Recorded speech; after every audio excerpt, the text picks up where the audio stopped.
Welcome back, nerds, to another episode of Judging Nerd Culture. I'm Ollie. And I'm Jess. And today we're talking about... We're talking about something that makes me so very excited. This is going to be a recurring monthly segment of ours in which we're going to review whatever many volumes of One Piece that we've read in that time period. Today we're talking about Volume 1. And I'm excited to do this because this is going to keep coming up. And also, I love this entire show so much that I have emblazoned it on my flesh. That being said, I've actually never read the first 400 chapters of the manga. So Which seems crazy to me. Well, I started reading it around... I caught up to the anime back in Eni's Lobby. And that's when I had to start reading the manga if I wanted to figure out what the hell was going on. And yeah. Well, people who don't have any idea what the frick Eni's Lobby is, what chapter or... Stop fighting! A chapter or volume would that be, do you think? It's before the time skip. It's right. It's like one arc before the final arc of the first half. So 400-ish. You just said you didn't read the first 400. Somewhere in there. Somewhere in the 400s. Somewhere in that first chunk. Okay. Listen, I don't remember numbers. I barely remember my own age. I'm taking a guess, but no, it was it was one of the best arcs. And when I caught up to it, I couldn't watch any more of it, so I had to switch over because it was just so damn good. If it had been like the Skypiea arc when I stopped watching, I might not have paid attention because Skypiea was cool, but I just wasn't, You'll get there. So, want to do a quick recap of Volume 1? Sure. Let me on first. Sorry. It is a rainy day, and I'm tired. Okay. So, Volume 1, I keep... The way that I have it written down is just One Piece 1 through 10, so I keep thinking volumes 1 through 10, but I know that's not it. So, in the first volume, basically, Luffy, the main character, is from a tiny little village. And in this village, there is a pirate crew led by the pirate captain, Shanks. And this is weird that you're looking at me while I do this. And he is Luffy's, mentor. He loves him. Saves him from mountain bandits, and Luffy, swears that he will become the best pirate, the king of the pirates, and find Shanks again, to kind of prove it to him that he could actually become a pirate, because Shanks was always kind of, goofing with him that he couldn't do it, because he couldn't even swim. When Shanks knew for a fact that a lot of pirates had the devil fruit, so that was just him being rude. Yeah, he was just being honestly very big bully to a tiny 6-year-old. But then the first volume goes on to show Luffy, big boy Luffy. I don't know how old, it doesn't say. 17. 17? Yeah. Okay. Going off in this little dinghy in search of a pirate crew and a better boat, and he ends up on this island through shenanigans, and is helped by this other little guy named Kobe. And together they escape Elvida, who is an evil pirate captain, and the most beautiful in the sea. I mean, I think we can definitively say she is the most beautiful lady captain we've seen so far. And on this island, there's also the famed pirate hunter Zolo, and they go find him, and Luffy basically demands and makes him a part of his crew. Mm-hmm. Then they go off together, Zolo and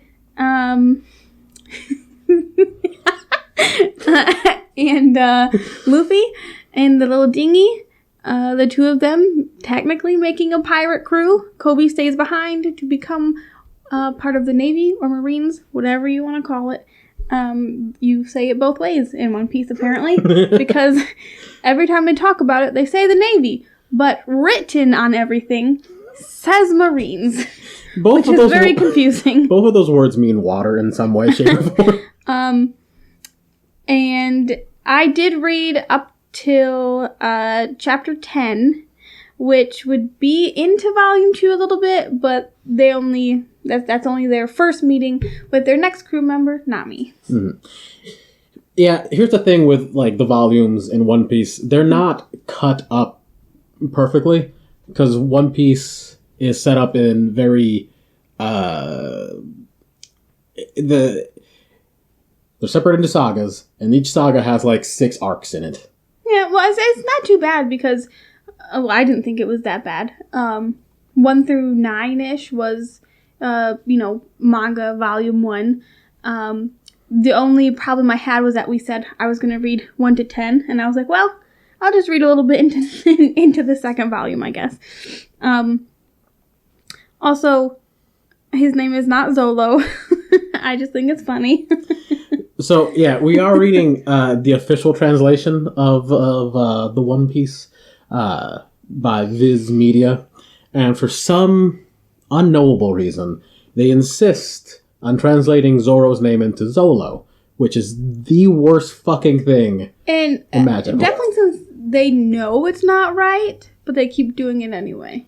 It's just obscene. At this point, they're just doing it because they're having fun. I mean, I don't, like...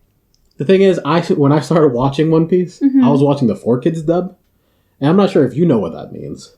Or if anyone watching knows what that means. But the 4Kids dub of One Piece is possibly the worst dub that wasn't intentionally meant to be bad. Like, there's that Ghost Whatever Stories dub, which was made to be fucking horrible. So the 4Kids dub is just slightly less bad than that, and that's not on purpose. The changes they make are wild and ridiculous. The scene in the one of the chapters you read where Helmeppo is holding a gun to Kobe, that gets redrawn into a hammer gun so that he's going to press the button and the hammer is going to come down and hit Kobe in the head because that's not lethal. It's pretty great. I like it. I like it. As ridiculous as One Piece is drawn, it fits. Sure, but come on. The one reason that I had, well, there's a couple of reasons why I have never read One Piece or really watched it too much, unless you watched it, was one of the big ones was the art. Oh yeah. It's really hard to get past, especially if you're used to anime that like looks cool, I guess. It has like the cool fight scenes and like, I don't know, edgy, whatever.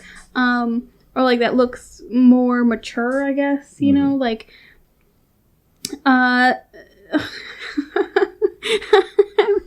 every time I want to give an example, I always think of Naruto.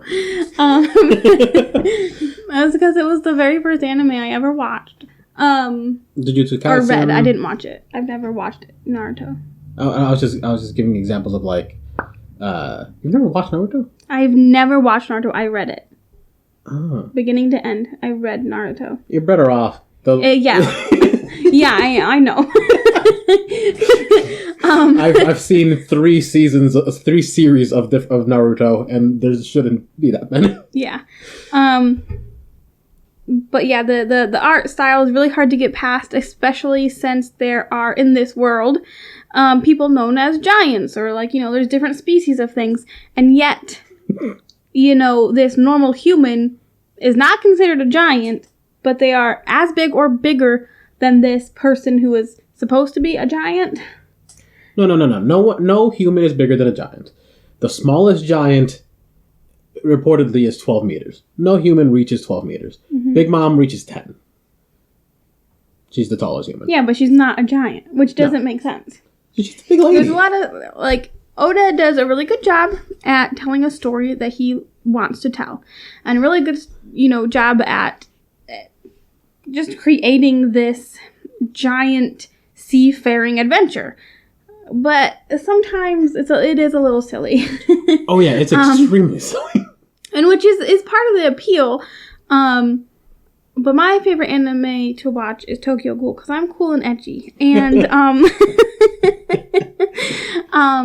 no, but also, it's very, very long. It's very, very long. That's also why I have never read or watched it. I just read chapter 1047. Exactly. It's very daunting. It's very daunting. I'm only doing this project because I love you. Otherwise, when I read or watch an anime, I watch it. Cool if there's like 3 or 4 seasons.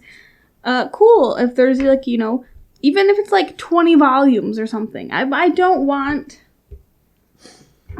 not want to read 1,000 pages, 1,000 chapters of a thing. Yeah. There's roughly 18 pages a chapter, so it'd be like 18,000 pages. Yeah.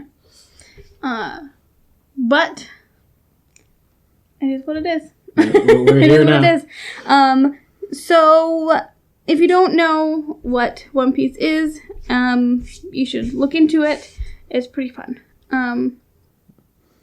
It'll definitely give you something to do for the next 1 year. Yes. If you want to just... if you're really into pirates and you don't mind a little goofiness, and your eyes aren't disgraced by some of the weird character designs, then don't worry about it. You'll love it. Hey, I am here on behalf of One Piece as the resident fan. Ollie, you have no say because you started watching it when you were a baby, and Oda has groomed you.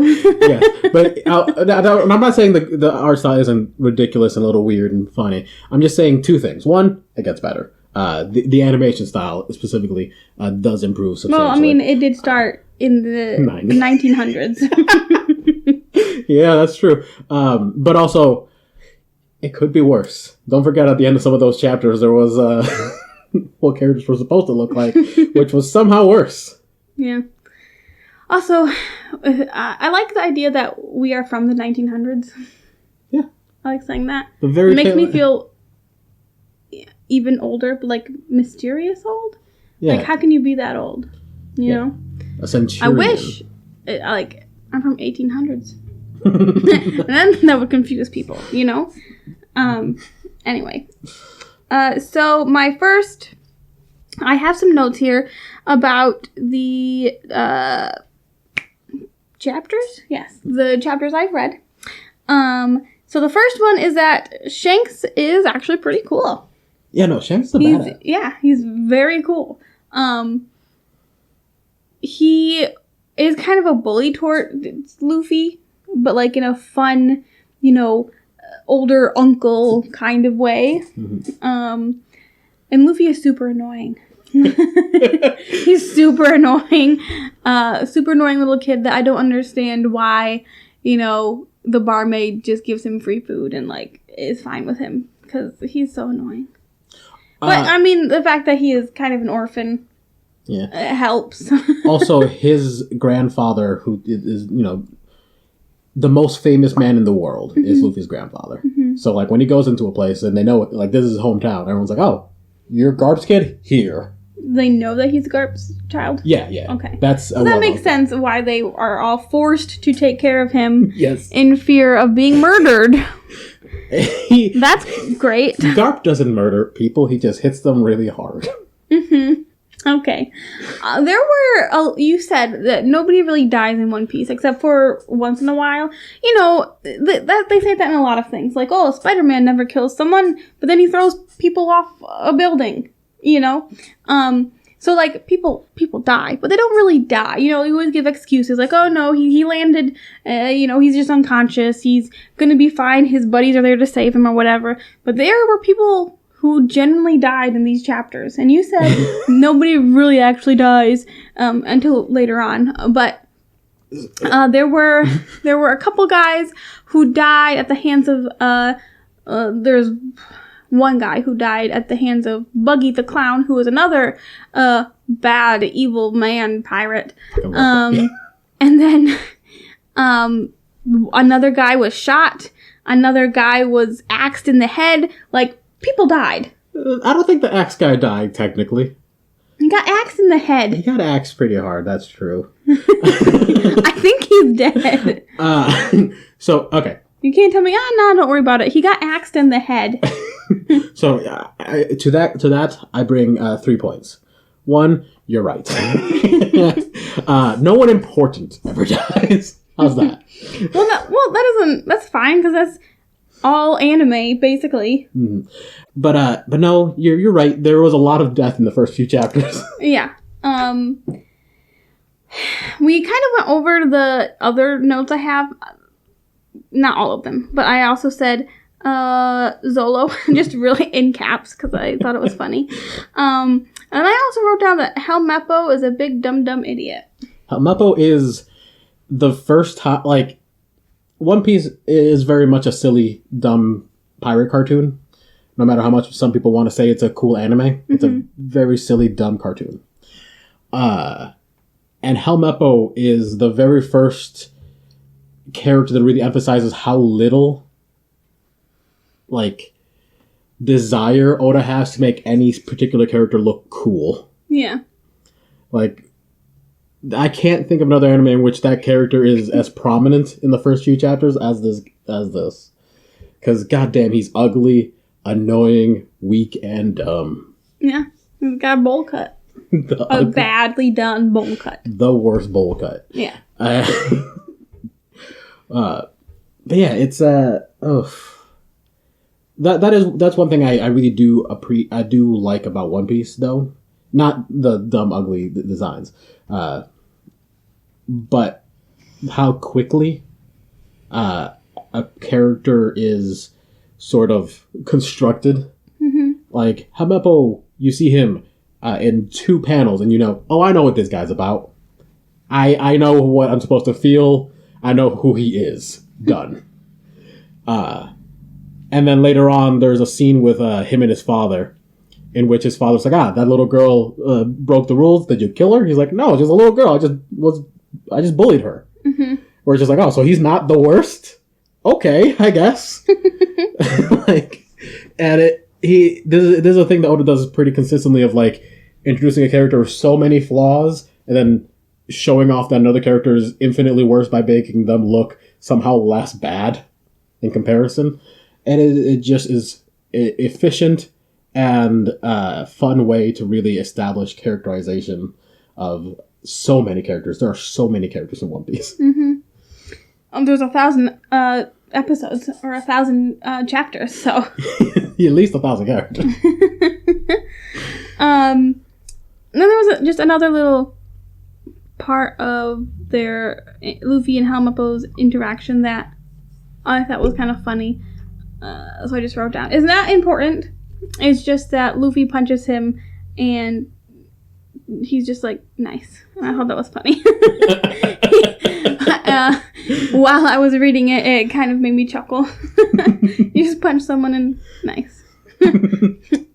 Probably not important to literally anything. That's not or, not even interesting. But it's just a little goof, and it was funny. And it also, I guess, slides perfectly into my next note, which is that Luffy can seem really goofy and really childish and immature and really freaking annoying, at least right now. And just like, I don't know, just the worst to be around.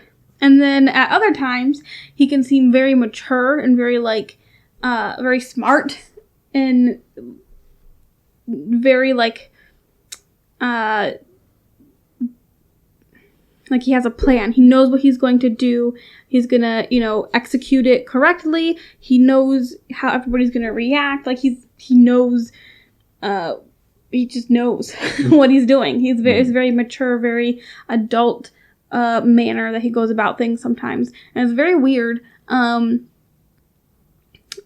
You see it whenever, like, I guess things get a little more serious, or like if someone is maybe more aggressive or they do something that he doesn't like, which it might be a red flag. Luffy has a bad temper.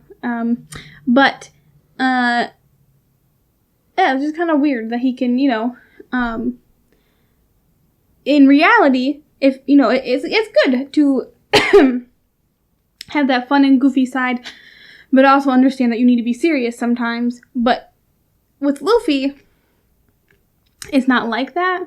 It's more of a, at least now in the 10 chapters, it is,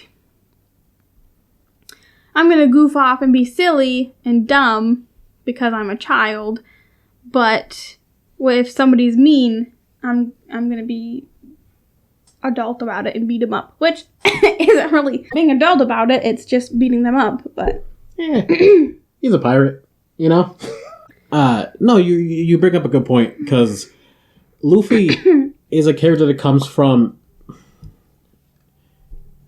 first of all, shonen, right? Like, this is just kind of a character archetype for protagonists in shonen comics in general. Naruto, big dumb idiot, but surprisingly capable. Goku, fucking phenomenal idiot, extremely good fighter. Like, this is just a thing where they are very competent at a thing, but aren't the brightest in terms of X, Y, or Z. Like, it kind of depends on each individual, but that's always the trend. Like, it's clearly incapable of certain things, but hyper competent in something else. And that's become less of a thing throughout, Shonen Jump in general now. Like, My Hero Academia, the main character, Deku, his biggest shortcoming is he's not super socially competent, but no one cares, because they're like, you're just a kid who's a little obsessive, but they love him. Like, they like, in the story, like, everyone's friends with him. So his shortcoming isn't an issue. And there are more animes are just starting to expand on the idea of, like, what a character's downfalls are and so on and so forth. While, One Piece is so old, it comes from an old generation in which it just kind of was, all right, this is how a main character acts. How are we going to situate this? And a lot of the times that usually comes out as them being kind of dumb. Like, that's how it was with Naruto, or like with Ichigo. He's a fucking idiot. He's extremely stupid. Yeah.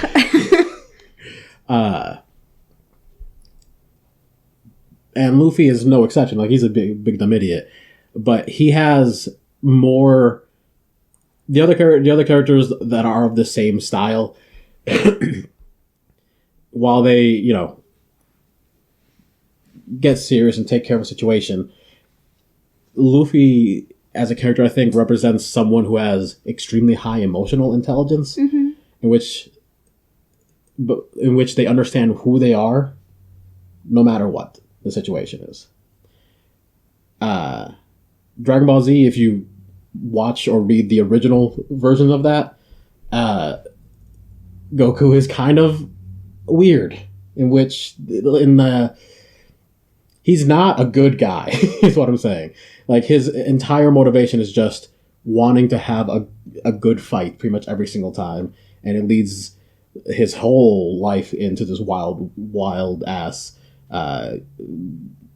tournament arc of an existence. He fucking lets his child get beat to shit and almost die because he doesn't care about the situation or how people feel. He just wants to do this thing. Can I just say, I have tried getting into Dragon Ball, and it kind of sucks. Like, maybe we'll get our second hate comment now, but it's not interesting. Yeah. It doesn't have a good plot. Like you said, the character kind of is a baloney. Yeah, in the original English dubs, they really try to make Goku more of a hero, in which he fights for his friends and stuff. And that is more of a thing originally, but that really gets thrown out the window. And, like, yeah, it just doesn't... The plot of Dragon Ball Z is there's a reason for them to punch things, and that's it. Anyway, we're not here talking about Dragon Ball, though. Yeah. No, all I was trying to say is, like, the thing you're talking about with Luffy, where he just seems weirdly competent in, like, understanding what's going on, is because he seems to always understand not only who he is and, like, what he's about, but, like, immediately gets a read on other characters and understands that's a person worth X amount of effort, and that's a person worth this. And he locks in on that very quickly. Like with Kobe, absolutely worthless character. Mm-hmm. But Luffy's like, you're an idiot. You fucking suck. I like you. And later on, it was revealed, that was a good choice. Kobe's actually fucking amazing. And it's the thing that happens throughout the entire show, the entire manga. Luffy has always shows himself to be an impeccable judge of character, more so than anything else. And I think that's a more interesting aspect of his intelligence than his ability to do combat, because most of that is just silly cartoon physics. Yeah. I think that's one of the more interesting parts of him as a character. Okay. So after they get Zoro, they move on to... It's a different island. Yeah. It's a different island. They get split up for a minute, Luffy and Zoro, but they end up back together at the end of chapter 10, I believe. They end up back together. And Captain Buggy and his crew are introduced. And Buggy... I made a few assumptions of some of the crew.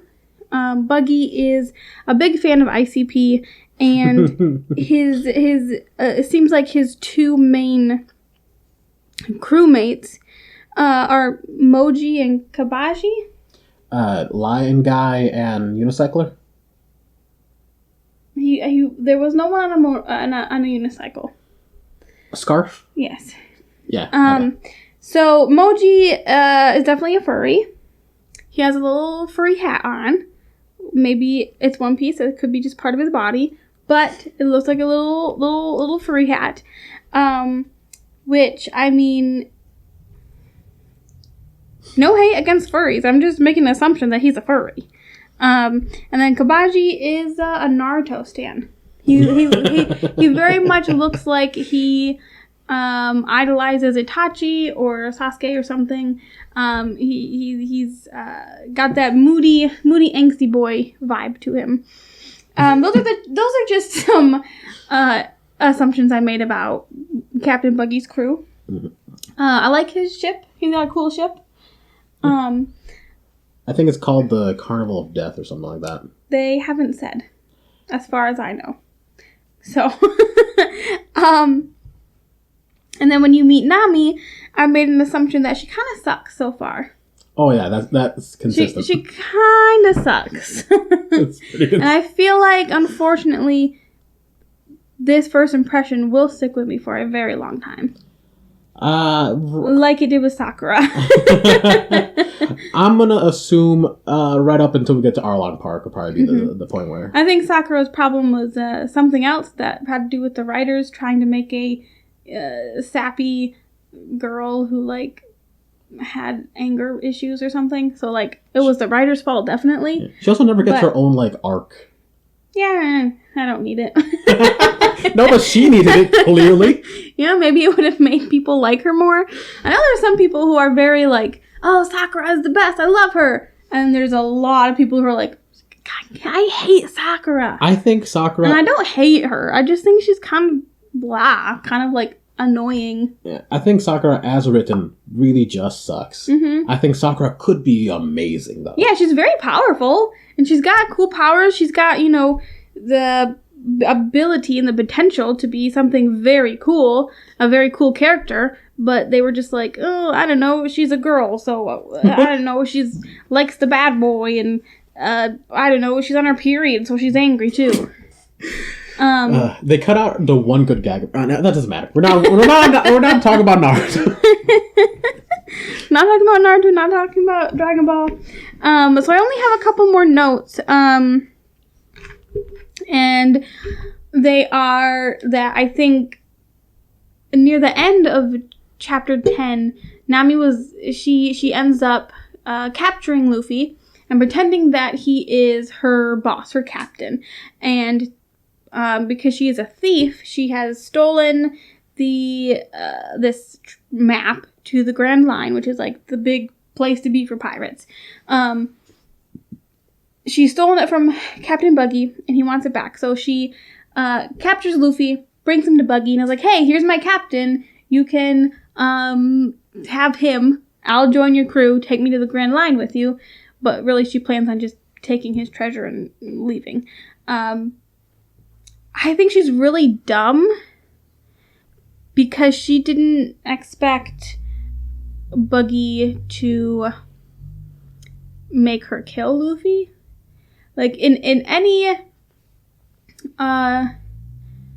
movie that you can think of where, you know, you're undercover or something and you join the bad guys, they always want you to kill your boss. They always want you to kill someone to prove your worth to them, whether it's your boss or someone you love or just a random guy. So she's very stupid to think that Buggy would be like, oh yeah, join my crew, and then we'll just let your old boss free. Because what's to say she wouldn't, you know, infiltrate his crew, and then her boss, that she's, you know, her fake boss, that is Luffy, wouldn't, you know, show up to rescue her and defeat Buggy. Mm-hmm. Yeah. But, I mean, I guess she is a teenager at this point as well, so. I believe she's the same age as Luffy. Zoro's 19.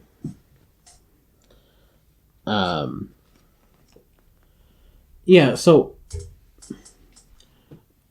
aside from, you know, that part of it, the whole, well, I don't actually want to kill him myself sort of thing, I enjoyed Nami's introduction, mm-hmm.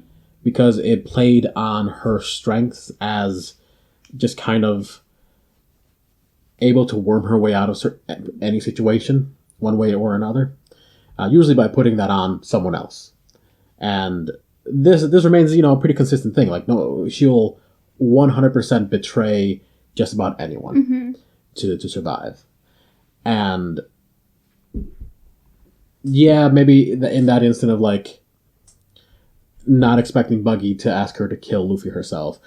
Aside from that, she, in her first couple chapters in this show, shows a lot of cunning. Like, she tricks some weirdos into swapping boats with her by accident, and then it's like, oh, look at that, storm's coming in, good luck.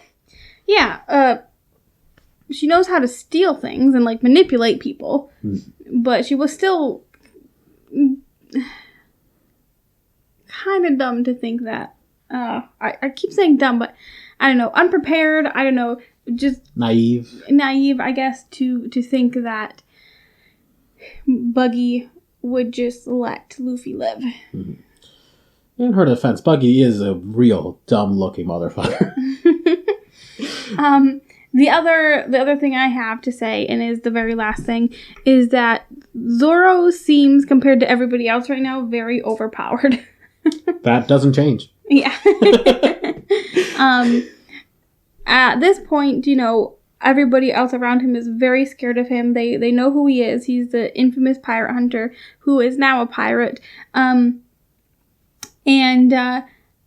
You know, so you know he's got some strength to him, some power even to just, you know, say his name and people are scared of him. You know, that shows that people are scared of him, that he, you know, he knows what he's doing with the swords. But everybody that he has gone up against, whether it's just this random Marine guy number 2 or, you know, a captain, he's very tough. Mm-hmm. Yeah, no, Zoro is one of the few characters intentionally made to just be a badass. Mm-hmm. And Oda doesn't have a lot of those characters. There are maybe a dozen in a 1,000 chapter book that are unambiguously just cool. And he's one of them. That's just what it is. He just is one of the few. He is really cool. But the fact that he holds one of his swords in his mouth kind of is, it does, I feel like, detract a little bit. No, not even a little bit. It adds so much cool. Did you not see how tired his jaw is and how slobbery, how wet the handles of his swords probably are? That's gross. Just the one sword. He only ever puts the Waru Ichimonji, the white one. He only puts that one in his mouth. Gross. It's gross. That's fair. It's impressive, but I don't want to touch it. I mean, that's fair. Imagine the strength on that mouth, though. If he's putting his sword in his mouth, what other weird things is he putting in his mouth? I don't want nothing to do with it. There are panels throughout in like the cover chapters and stuff. Bits and pieces of cover art that depict him just working out with just massive dumbbells in his mouth. Just because he's gotta strengthen up that mouth and neck, I guess. Excuse me, you have, there's muscles in your face that you can strengthen. But I feel like at some point, it just comes down to your jawbone. Maybe so. Okay. I understand it's a little silly. But you're telling me that panel, when he gets freed from the cross in the courtyard, and all the swords come down, he blocks all of them, wasn't fucking rad as shit. It was so dorky. Oh, come on. It was so cool. It's so cool. You're biased. Yeah, but it was so cool. I will say that Zoro is super cool. My favorite is Sanji, though. So I'm excited for him to show up. This beginning arc, the blue, East Blue saga, is one of the most drawn out introduction arcs of any anime I've ever seen. Well, he has to find everybody. He's got to find everybody. And also, I think, does such an amazing job of introducing each character in a way that, like with Zoro, his introduction, it wastes no time in showing you that one, real fucking, if anyone was an actual anime protagonist, it would be him, because he's equally as stupid and as strong, but without any of the, weird intelligence that Luffy has. But, yeah, he shows up, he's stuck to a cross in the middle of a marine base, he's like, I promised I wouldn't eat for a fucking month, and I'm just gonna do that and wait until I can get freed, because he believes he can. I don't know, he's interesting. It's an interesting start to his character, where he is so adamantly against being a part of Luffy's crew, where he's just like, he's so focused on his dream, on what he needs to achieve, that when Luffy comes in, he doesn't even pay attention to what Luffy's actually requesting of him. He's just like, no, I can't do that. That gets in the way of what I want. Whether it does or it doesn't really matter. It's not the path he's decided on. And to see that character get enveloped by this goofy, dumb-ass rubber boy, I think was real interesting. Real neat. So far, neither Zoro, now I'm just gonna call him Zolo by accident. Zolo, I'm Zolo. And neither Zolo or Nami wants to be, or wanted to be, a pirate. No. So I'm assuming some of the other characters are also going to be like, nah, I don't want to be a pirate. I mean, it makes sense. A pirate's life is difficult, especially when there are sea monsters and devil fruits, and, the Navy is evil, and also the pirates are evil, and so there's nothing nothing really good about being a pirate. Scurvy. Scurvy. Being wanted by the government sucks. Yeah. But at least you know you're cool, I guess. Okay. So I gotta ask, do you have any favorite moments from this volume? Because I have 3 that stick to come to mind for me. I think one is when Shanks saves Luffy. And then Luffy, you know, when he comes back when he's older and he beats up the sea monster. The King of the Coast? Yes. So that's the first one. Because it was not, like, super intense or anything. Like, it wasn't a big fight. But it shows that Shanks actually did care for Luffy. And he didn't want this little child to get eaten by, you know, a giant sea monster. But also that Shanks is very powerful. Because all he did was look at the sea creature. And it got scared and swam away. Also, he loses an arm. And he's just like, hey, don't worry about it. Everything's fine. Yeah. Can we respect the fact that the man is treading water one-handed while with his other hand holding a child? Yeah, he's treading water like chest high. Yeah, he's far up. I don't know. His legs must be moving. He's kicking like a monster. That's why the sea monster ran away. Was like, what the fuck is it? And the other thing that I can think of is when Zoro, I didn't want to say Zolo again. When Zoro eats the dirty, gross, sugary rice ball that is ground into the dirt that this little girl tried to give him, but was, you know, smacked away by Helmeppo. I don't know, just kind of gross, because, like, in reality, nobody would have done that. But it's an anime, and it wanted to show you that Zoro was, you know, this big, strong, tough guy, but softy on the inside. He also had to eat it in 2 weeks. Yeah, but, I don't know, that was kind of gross, but also kind of cute. And then I guess my last one would be when Luffy, kind of harasses Kobe. Like, he threatens to out Kobe, to the Navy about, you know, having been on Alvida's pirate ship, and Kobe punches him in the face, and Luffy's like, heh, I wanted you to do that. Like, he wanted to help Kobe become part of the Navy. Mm-hmm. So, even though they would be enemies, they would still also be friends. Of course. I agree wholeheartedly with the Shanks bit. Like, obviously that is a pivotal moment in the show. It is not only important to Luffy's character, it's important to the plot in general. Like, it's a thing that comes back hundreds and hundreds of chapters later. Mm-hmm. Like, the idea of Shanks losing an arm to this thing, for Luffy, for whatever reason. And the scene itself is, like you said, pretty fucking cool. Mm-hmm.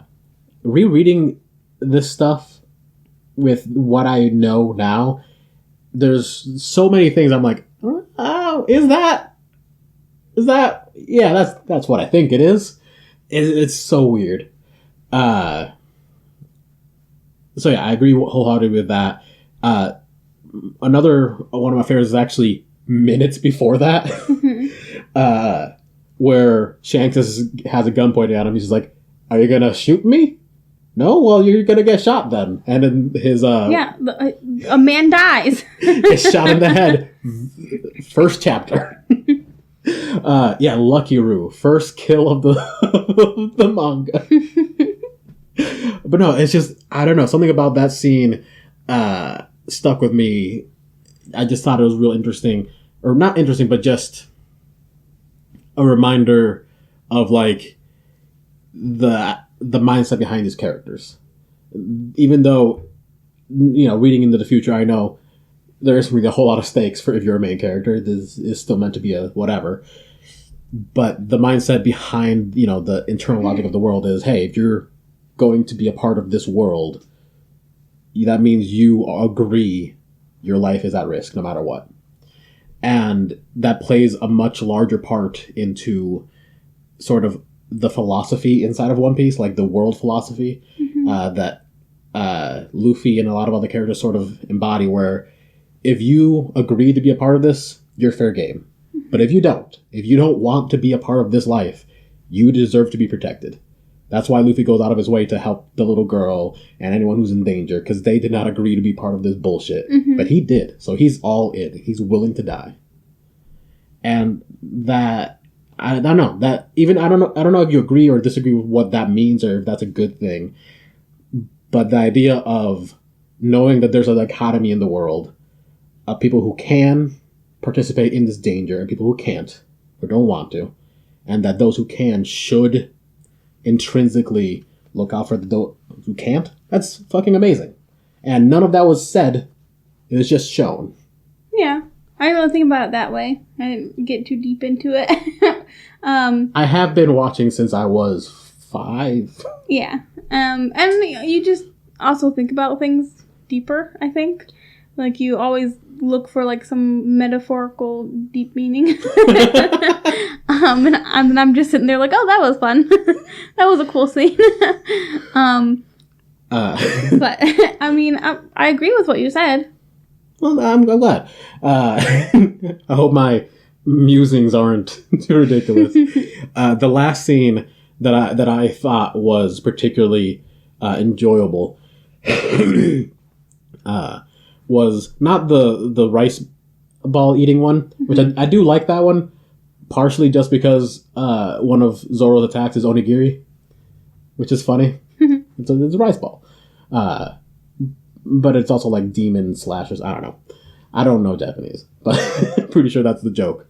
But no, it's shortly thereafter, right before he's freed, or right before they're set to go. Zoro agrees to join the crew. He's like, I'll be part of your team, but I have a goal. This is what it is. And if this gets in the way of that, I'm fucking done with you. And he tells him, like, I'm going to be the best swordsman in the fucking world. And Luffy's response is, good. I'm going to be the best pirate in the world. You have to be on my level to be on this fucking team. And that shit was just cool. Like, it just showed a lot of mutual ambition and appreciation of one another between these characters. Something that I think was sorely lacking in, like, Naruto with Sasuke, in which they just seemed like they were... I mean, it was Sasuke. He was meant to be the one who got away that Naruto had to pine after and go save. Okay, sure, but why did he pine? There was nothing good about Sasuke. Why did he simp so hard for Sasuke? Who knows?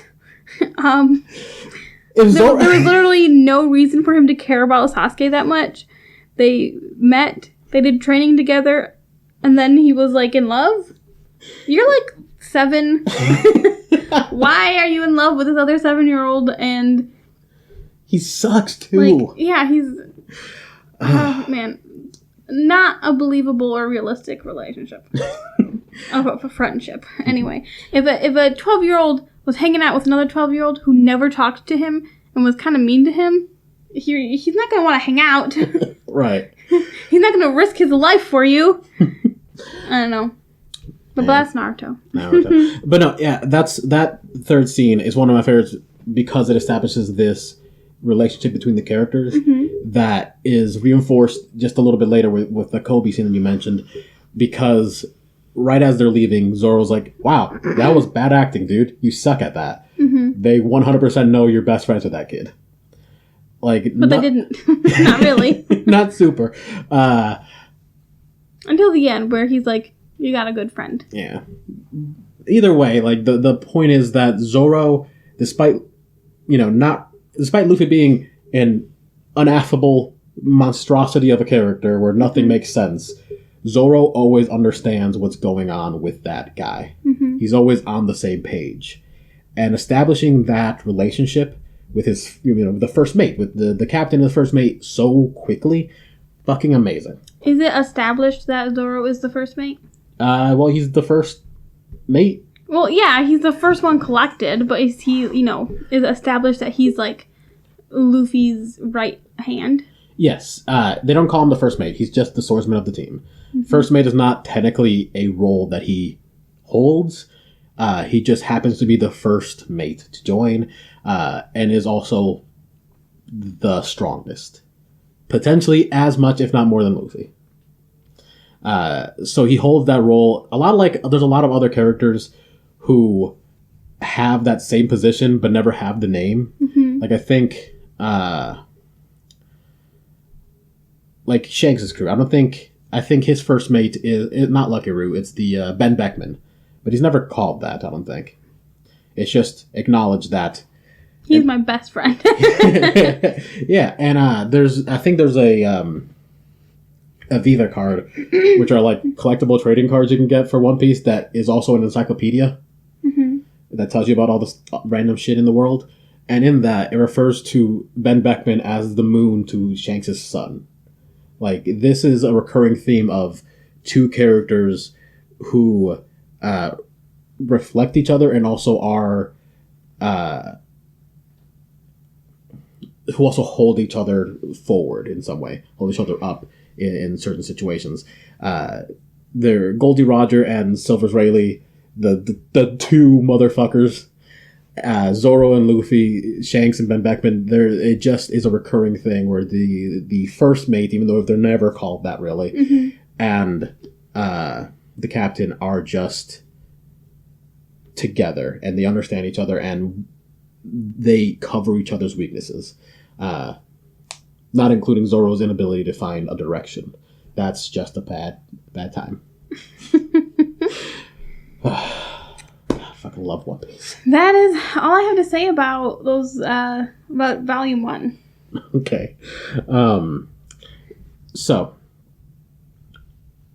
overall, I don't, we could do a, vibe and whatever else, check if you want, but just generally speaking, just because this is a very long series, and I feel like that would get a little silly eventually. Just how do you feel with this introduction, this first bit? Yeah, you think if you had been reading this for the first time without me begging you to, be a part of this with me, do you think you would continue reading? Maybe. I guess if I had started reading when I was like, oh, pirate manga, 100 chapters, and then, it was still going while I was reading, maybe. There are a few books that I have started and put down and started and put down and started and put down to finally, read and actually really enjoy it. So maybe it'd be one of those where it was, I would read a little bit of it and then put it down for a minute, then have to reread it again because, start over. But I don't know if it'd be one that I would necessarily be like, oh man, I really need to read One Piece, I understand your connection to it. And it is good. It's fun. I've only read the first one, so there's a lot more that will a lot more to come that could get me hooked onto it a little better. It is very good. I've recommended it to people. I enjoy watching the anime with you once in a while, but I don't know. Hey, no, that's fair. Listen, you don't have to. I don't think it is. There, that's okay. If that's what you want. That is what I want. I do not think it is a series that I would have purposefully, independently sought out to read by myself, with no outside influence. That's all I want to know. Listen, the only reason I'm bringing it up is because you have, for the most part, observed and absorbed some knowledge of One Piece through me because, I have to talk about it. It is a habitual need of mine to talk about it. And I was just interested to see how you feel about after this first volume. Mm-hmm. If it seems like something you naturally would have gone towards, because I can see how it'd be difficult. Like it is one, visually very strange, and two, narratively doesn't seem like it has a purpose. Like its goals are. I mean, he's going to be the king of the pirates. Mm-hmm. In Naruto, his whole goal is, I'm going to be president. Hokage. He's going to be mayor of this town, which, I mean, gives a lot of, like, loose plot things, mm-hmm. which, like, the main plot then becomes, I'm going to be mayor, but also I'm going to go find my friend. Mm-hmm. So in One Piece, going to be the king of the pirates, but before that, we're going to have some adventures. Yeah. And yeah, like, don't get me wrong, there's still that, classic shonen plot of, I'm going to be the whatever. But there's also, like, with Naruto, like you said, there is the structure of, initially, they're at a school. Mm-hmm. He has the goal of becoming whatever, and they're partaking in classes and a structure of, like, all right, you're going to take these missions, you're going to do this thing. With Bleach, he had a job. His job was to reap some souls mm-hmm. and protect the things. Talking about Z-Less, so that's just a reason to punch people. But with One Piece, there is no driving force other than they just want to do this thing. It feels more like the world itself. The world of One Piece is a vast ocean with random ass islands scattered about. It is nothing with some tiny bits of plot. Mm-hmm. And that feels, this beginning section feels a lot like that.